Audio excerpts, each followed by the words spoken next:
Praise the Lord. പ്രഭാത ധ്യാനത്തിനായി തിരുവചനത്തിൽ നിന്നും ഒരു വേദഭാഗം വായിക്കാം. യെരമ്യാ പ്രവചനം 17-ാം അധ്യായം 1-ാം വാക്യം. യഹൂദയുടെ പാപം ഇരുമ്പെഴുത്താണി കൊണ്ടും വജ്രത്തിൻ്റെ മുനകൊണ്ടും എഴുതി വച്ചിരിക്കുന്നു. അത് അവരുടെ ഹൃദയത്തിൻ്റെ പലകയിലും നിങ്ങളുടെ ബലിപീഠത്തിൻ്റെ കൊമ്പുകളിലും കൊത്തിയിരിക്കുന്നു. ദൈവത്തിന് മഹത്വം. പ്രഭാത വചനം ശ്രവിക്കുന്ന എല്ലാ ദൈവമക്കളെയും ക്രിസ്തുയേശുവിൻ്റെ ധന്യനാമത്തിൽ വന്ദനം ചെയ്യുന്നു. നൽകപ്പെട്ട വചനത്തെ ഓർത്ത് ദൈവത്തെ സ്തുതിക്കുന്നു. നോക്കൂ, ദൈവാത്മാവ് നമുക്ക് തന്നതായ വചനം ഒറ്റ വായനയിൽ മനസ്സിലാക്കുവാൻ പ്രയാസമാണ്. എങ്കിലും അതിൻ്റെ ആഴത്തിലേക്ക് കടന്നു ചെല്ലുമ്പോൾ ദൈവത്തിൻ്റെ ആത്മാവിന് ഈ പ്രഭാതത്തിൽ നമ്മോട് ആ വചനത്തിൽ നിന്ന് നമുക്ക് തരുവാൻ ചില സന്ദേശങ്ങൾ ഉണ്ട് എന്ന് നമുക്ക് മനസ്സിലാക്കുവാൻ കഴിയും. ദൈവം പാപം റെക്കോർഡ് ചെയ്യുന്നതായ 2 സ്ഥലങ്ങളെക്കുറിച്ചാണ് ഇവിടെ പറഞ്ഞിരിക്കുന്നത്. ഒന്ന്, മനുഷ്യൻ്റെ ഹൃദയത്തിൽ ദൈവം പാപം റെക്കോർഡ് കൊത്തിവയ്ക്കുന്നു. 2, നമ്മുടെ യാഗപീഠത്തിൻ്റെ കൊമ്പുകളിൽ ദൈവം പാപങ്ങളെ കൊത്തിവയ്ക്കുന്നു.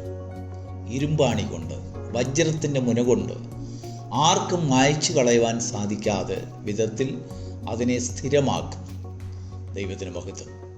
എന്താണ് ഈ യാഗപീഠത്തിൻ്റെ കൊമ്പുകൾ? അവിടെ കൊത്തിവെച്ചിരിക്കുന്ന പാപങ്ങൾ എന്താണ്?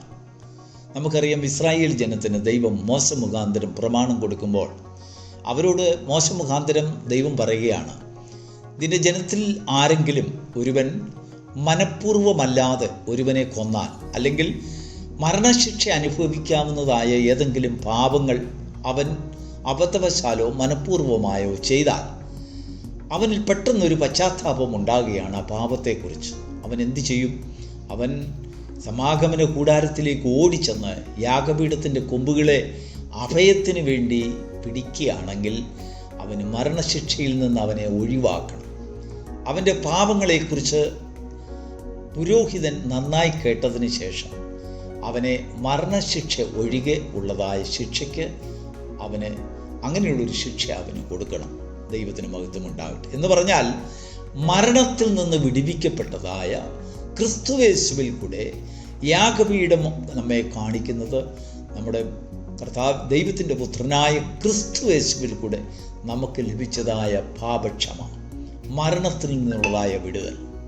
ദൈവത്തിന് സ്തോത്രം. എന്നാൽ രണ്ടാമതൊരു ഭാഗം മനുഷ്യൻ്റെ ഹൃദയത്തിൻ്റെ പലക. നമ്മുടെ ജീവിതത്തിലുള്ളതായ 2 അനുഭവങ്ങളെ എടുത്ത് കാണിക്കുകയാണ്. ഒന്ന്, നമുക്ക് യാഗപീഠമുണ്ട്, പാപക്ഷമയുണ്ട്, ദൈവത്തിൽ നിന്ന് കരുണ ലഭിച്ചിട്ടുണ്ട്, മരണത്തിൽ നിന്ന് നമ്മൾ രക്ഷപ്പെട്ടു, അല്ലെങ്കിൽ നിത്യശിക്ഷാവിധിയിൽ നിന്ന് നമ്മൾ രക്ഷ പ്രാപിച്ചു. എങ്കിലും ഹൃദയത്തിൻ്റെ പലകയിൽ ആരുമറിയാതെ കൊത്തിവെച്ചിരിക്കുന്നതായ വ്യക്തിപരമായ പാപങ്ങളും പേറിക്കൊണ്ട് നമ്മൾ നടക്കുന്നു. ദൈവത്തിന് സ്തോത്രം. അതേ അധ്യായത്തിൻ്റെ 9-ാം വാക്യത്തിൽ വായിക്കുന്നു, ഹൃദയം എല്ലാറ്റിനേക്കാളും കപടവും ദുഷ്ടതയുമുള്ളത്, അത് ആരാഞ്ഞറിയുന്നവൻ ആർ? എന്ന് പറഞ്ഞാൽ ആർക്കും കണ്ടുപിടിക്കുവാൻ കഴിയാത്തതായ രഹസ്യ പാപം, നമ്മളെ മുറുകെ പിടിച്ച് ഉപേക്ഷിച്ച് കളയുവാൻ സാധിക്കാതെ, ഒരിക്കലും വിടുതൽ പ്രാപിക്കുവാൻ കഴിയാതെ ഹൃദയത്തിൻ്റെ പലകകളിൽ കൊത്തിവെച്ചിരിക്കുന്ന വജ്രത്തിൻ്റെ മുന കൊണ്ട് കൊത്തിവെച്ചിരിക്കുന്നതായ പാപങ്ങൾ. എന്നാൽ പ്രവാചകൻ ഈ വശങ്ങളെ എടുത്ത് ജനത്തോട് സംസാരിക്കലും ഒരു കാര്യം വെളിപ്പെടുത്തുകയാണ്. അതേ അധ്യായത്തിൻ്റെ 7-ാം വാക്യത്തിലേക്ക് വരുമ്പോൾ, യഹോവയിൽ ആശ്രയിക്കുകയും യഹോവ മാത്രം ആശ്രയമായിരിക്കുന്ന മനുഷ്യൻ ഭാഗ്യവാന്മാരാണ്. അവർ ദൈവത്തോട് യാഗപീഠത്തിൻ്റെ കൊമ്പുകളെ പിടിച്ചതല്ലാതെ അവൻ്റെ ഹൃദയത്തിൻ്റെ പലകകളിൽ കൊത്തിവെച്ചിരിക്കുന്ന പാപങ്ങളെക്കുറിച്ച് ദൈവത്തോട് അവൻ ഡിക്ലെയർ ചെയ്തിട്ടുണ്ട്.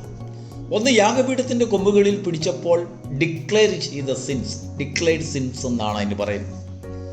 എന്നാൽ ഡിക്ലെയർ ചെയ്തിട്ടില്ല, ആരോടും വെളിപ്പെടുത്താതെ രഹസ്യമായി കൊണ്ടു നടക്കുന്ന ഹൃദയത്തിൻ്റെ പലകകളിൽ കൊത്തിവെച്ചിരിക്കുന്ന പാപങ്ങൾ, ഇവയെല്ലാം ദൈവത്തോട് സമ്മതിക്കുന്നതായ ഒരു മനുഷ്യൻ, അവന് പിന്നെ ആശ്രയം ദൈവം മാത്രമേ ഉള്ളൂ. ഹൃദയത്തിൽ നിന്നുള്ളതായ പകയും ഹൃദയത്തിൽ നിന്നുള്ളതായ കോപവും ക്രോധവും മറ്റു ദുഷ്ട സ്വഭാവങ്ങളും പാപങ്ങളും പാപഭംഗിലമായിട്ടുള്ളതായ ഓരോരോ നമ്മുടെ അല്ലെങ്കിൽ സ്വഭാവ രീതികളും എല്ലാം ദൈവത്തോട് ഏറ്റു പറയുമ്പോൾ അതിൽ നിന്നൊക്കെയും അവനൊരു വിടുതൽ കിട്ടി. അവൻ സ്വതന്ത്രനായിത്തീരുന്നു. പിന്നെ ദൈവം എന്ത് കൽപ്പിക്കുന്നോ അത് മാത്രം ചെയ്യുവാൻ അവൻ നിർബന്ധിതനായിത്തീരുന്നു. അങ്ങനെയുള്ള മനുഷ്യനെക്കുറിച്ച് ദൈവത്തിൻ്റെ ആത്മാവ് പ്രവാചകനിൽ കൂടെ പറയുകയാണ്. 7-ാം വാക്യത്തിൽ, യഹോവയിൽ ആശ്രയിക്കുകയും യഹോവ തന്നെ ആശ്രയമായിരിക്കുന്ന മനുഷ്യൻ ഭാഗ്യവാൻ. അവന് ചില ഗുണങ്ങളുണ്ട്. അവൻ വെള്ളത്തിനരികെ നട്ടിരിക്കുന്നതും ആറ്റരികെ വേരൂന്നിരിക്കുന്നതുമായ വൃക്ഷം പോലെയാകും. ഉഷ്ണം തട്ടുമ്പോൾ അവൻ പേടിക്കുകയില്ല. യോനയുടെ ജീവിതത്തിലേക്കൊന്ന് കടന്നു വരൂ. അവൻ്റെ ഹൃദയത്തിൽ ഉണ്ടായിരുന്നതായ ദുഷ്ടതയും അനുസരണക്കേടും ദൈവത്തോട് ഏറ്റുപറയാതെ ആ കടൽക്കര അല്ലെങ്കിൽ ആ കടലിൻ്റെ കരയിൽ അവൻ നിൽക്കുമ്പോൾ അവൻ ഉഷ്ണം തട്ടാതിരിക്കുന്നതിന് വേണ്ടി ദൈവം താൽക്കാലികമായി ഒരു ആവണക്കിനെ മുളച്ചു വരുത്തി. അല്പം കഴിഞ്ഞപ്പോൾ അതിന്മേലൊരു ഉഷ്ണം തട്ടി ആവണക്കുണങ്ങിപ്പോയി.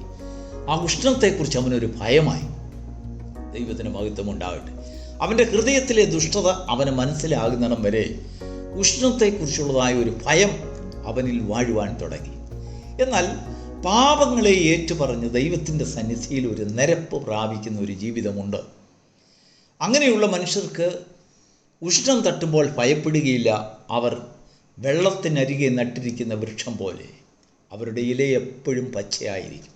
അവരുടെ മുഖത്തൊരു പുഞ്ചിരി, അതെപ്പോഴും ആ പുഞ്ചിരി കഷ്ടങ്ങളിൽ കൂടെ നടക്കുമ്പോഴും പരിശോധനയിൽ കൂടെ നടക്കുമ്പോഴും അവൻ്റെ മുഖത്ത് വ്യാകുലത വെളിപ്പെടുകയില്ല.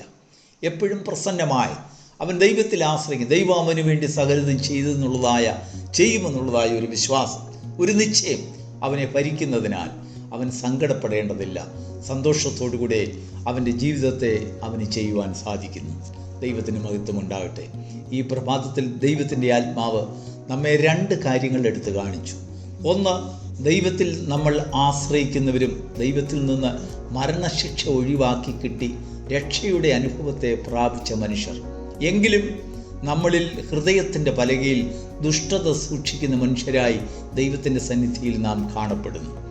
എന്നാൽ ദൈവം കൊണ്ടുവരുന്ന ഒരു പരിഹാരം, യഹോവയിൽ ആശ്രയിച്ച് നമ്മുടെ ഹൃദയത്തെ ദൈവത്തിൻ്റെ സന്നിധിയിൽ തുറക്കുമ്പോൾ ആർക്കും വായിക്കുവാൻ കഴിയാത്തതായ, ആരാഞ്ഞറിയുവാൻ കഴിയാത്തതായ ഹൃദയത്തിൻ്റെ പലകകളെ ദൈവത്തിൻ്റെ സന്നിധിയിൽ തുറന്ന് കാണിക്കുമ്പോൾ നാം ദൈവത്തിൽ മാത്രം ആശ്രയമുള്ള മനുഷ്യരായി മാറുന്നു.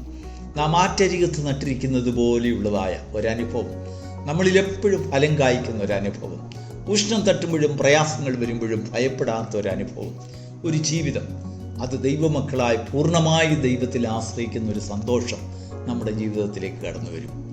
നമ്മുടെ ജീവിതത്തിലും കുടുംബത്തിലും നമ്മുടെ കുഞ്ഞുങ്ങളിലും ഇങ്ങനെ ഒരു അനുഭവം ഉണ്ടാകുമ്പോൾ നാം എത്ര ഭാഗ്യവാന്മാരാണ്. ഒന്ന് ചിന്തിച്ചു നോക്കൂ. ഇല്ലായെങ്കിൽ 2 രീതിയിലുള്ളതായ ജീവിതം നമുക്കുണ്ട് എന്ന് ദൈവത്തിൻ്റെ ആത്മാവ് പറയുന്നു. ആത്മീയരാണ്, ആരാധനയുണ്ട്, യാഗപീഠമുണ്ട്, എല്ലാം ഉണ്ടെങ്കിലും, ഉപദേശമുണ്ട്, എല്ലാം ഉണ്ടെങ്കിലും ശരി, ആർക്കും വായിക്കുവാൻ കഴിയാത്ത ഒരു ഹൃദയത്തിലെ പലക നമ്മുടെ ഹൃദയത്തിൽ ദുഷ്ടത സൂക്ഷിച്ചിരിക്കുമ്പോൾ അത് നമ്മെ ഒരു നിത്യസന്തോഷത്തിലേക്ക് കൊണ്ടുപോകുന്നില്ല. പ്രശ്നങ്ങളുടെ മുഖത്ത്, പരിശോധനകളുടെ മുഖത്ത് ദുഃഖമായിട്ടുള്ളൊരു മുഖഭാവം, സന്തോഷമില്ലാത്തൊരു മുഖഭാവം, എപ്പോഴും മ്ലാനത, ഒരു മൗനത, നമ്മെ എന്തോ ഭരിച്ചുകൊണ്ടിരിക്കുന്ന, നമ്മൾ സ്വതന്ത്രരല്ലാത്തൊരു അനുഭവം നമുക്ക് കാണപ്പെടുന്നതിനിടയായി. എന്നാൽ ദൈവത്തിൽ ആശ്രയിക്കുന്ന മനുഷ്യൻ, അവൻ്റെ മുഖം പ്രകാശിക്കും, അവൻ്റെ മുഖത്ത് പ്രത്യാശയുണ്ടാകും, അവൻ്റെ മുഖത്തൊരു സന്തോഷമുണ്ടാകും. ഇത്ര കഷ്ടങ്ങളിൽ കൂടെ ആയിട്ടും അവൻ്റെ ചിരി കണ്ടില്ലേ, അവൻ സന്തോഷിച്ചിരിക്കുന്നത് കണ്ടില്ലേ എന്ന് മറ്റുള്ളവർ പറയും. അതിൻ്റെ അർത്ഥം ഒരുപക്ഷെങ്കിൽ അവർക്കറിയില്ല, പക്ഷെ നമുക്കറിയാം. നാം യഹോവയിൽ ആശ്രയിക്കുന്നവരും യഹോവ മാത്രം ആശ്രയമായിരിക്കുന്ന മനുഷ്യരാണ്. അങ്ങനെയുള്ളവർക്ക് എത്ര പ്രയാസഘട്ടങ്ങളെക്കുറിച്ചും ചിന്തിച്ച് ഭാരപ്പെടേണ്ട ആവശ്യമില്ല. നിൻ്റെ കുഞ്ഞുങ്ങൾ അങ്ങനെയുള്ളവരായിരിക്കട്ടെ, നിങ്ങൾ അങ്ങനെയുള്ളവരായിരിക്കട്ടെ. നിങ്ങളുടെ ഭവനത്തിൽ ദൈവത്തിൽ ആശ്രയിക്കുകയും ദൈവത്തിൽ മാത്രം ആശ്രയമായിരിക്കുന്ന ഒരു ഉപദേശം, ഒരു ജീവിതം, ഒരു നിശ്ചയം, അങ്ങനെ ഒരു ആരാധന നിനക്കുണ്ടെങ്കിൽ അത് നിന്നെ നിത്യസന്തോഷത്തിൻ്റെ അനുഭവത്തിലേക്ക് കൊണ്ട് നയിക്കും. ഈ ലോകത്തിലുണ്ടാകുന്ന പ്രശ്നങ്ങളും ഇവിടെ ഉണ്ടാകുന്നതായ ഭാരങ്ങളും ഇല്ലായ്മകളും ദാരിദ്ര്യങ്ങളും കണ്ടുകൊണ്ട് നിൻ്റെ ജീവിതം ഭാരപ്പെട്ടു പോകുകയില്ല, തകരപ്പെട്ടു പോകുകയില്ല. ദൈവം നിനക്കായി കരുതുന്നതിനാൽ ഒരു സന്തോഷം നിന്നെ ഭരിക്കും. God bless U.